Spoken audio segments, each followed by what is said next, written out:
Baik itu Burj Khalifa, Pentagon atau rumah Anda, berat bangunan ini pada akhirnya dipikul oleh elemen konstruksi yang disebut pondasi. Kesalahan desain pada pondasi bisa mengakibatkan runtuhnya seluruh bangunan. Oleh karena itu, desain pondasi yang tepat sangatlah penting. Pondasi merupakan bagian terpenting dari sebuah dasar bangunan. Tugasnya untuk mendistribusikan beban berat bangunan yang terkonsentrasi pada kolom ke area permukaan tanah yang lebih luas untuk mencapai stabilitas struktural. Mari kita lihat analisa pentingnya pondasi dan jenis-jenisnya. Ayo mulai.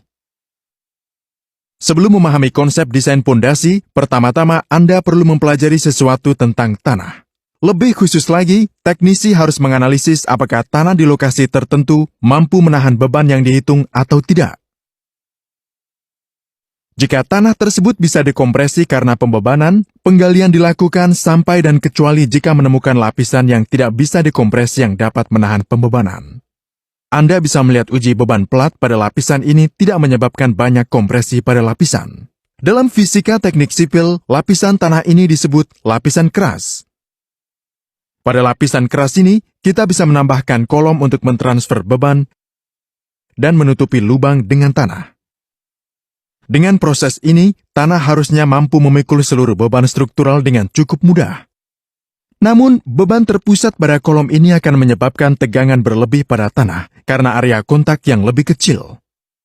Jika tegangan ini melebihi daya dukung tanah, itu akan mengalami efek punching yang menyebabkan ketidakseimbangan dalam struktur dan akhirnya retak atau bahkan kegagalan seluruh bangunan. Untuk menghindari kegagalan ini, Anda bisa menambahkan area kontak antara tanah dan kolom. Mari kita masukkan plat member, yaitu pondasi, di dasar kolom. Beban pada kolom sekarang akan didistribusikan secara merata ke tanah melalui plat member. Area kontak yang bertambah ini mengurangi tekanan pada tanah dan bangunan berdiri kokoh. Tugas utama seorang teknisi struktural dalam desain pondasi adalah untuk mengetahui area dan ketebalan pondasi. Kedua faktor ini ditentukan sesuai dengan daya dukung tanah yang ada di lokasi dan berat bangunan. Kita telah melihat pentingnya area pondasi. Semakin berat bobot bangunan, maka pondasinya pun harus lebih luas. Selain itu, jika konstruksi ini sengaja dibangun untuk mengalami gaya lateral seperti angin, banjir, dan lain-lain, maka pondasi akan membantu menghindari bangunan bergeser sebagai akibat dari tahanan friksi antara pondasi dan tanah. Kini, aspek desain kedua, ketebalan pondasi. Pondasi harus mampu menahan tekanan yang diberikan oleh tanah juga. Jika ketebalan pondasi tidak mencukupi, pondasi pada kedua sisi kolom akan bengkok karena tanah memberikan tekanan ke atas pada pondasi tersebut. Efek ini disebut momen lentur yang diterapkan. Anda bisa melihat efek ini dari hasil FEA berikut di sini. Untuk mencegah hasil tersebut, maka ketebalan plat harus ditambahkan. Ini dia, kita sudah merancang pondasi yang lebih kuat dan lebih aman untuk bangunan kita. Jenis pad ini atau pondasi terisolasi digunakan untuk menopang rumah-rumah ringan yang bertumpu pada tanah dengan kekuatan sedang. Desain ini bisa lebih dioptimalkan secara ekonomis. Jika Anda mengamati tekanan yang diberikan dari tanah di daerah ini, memanglah sama.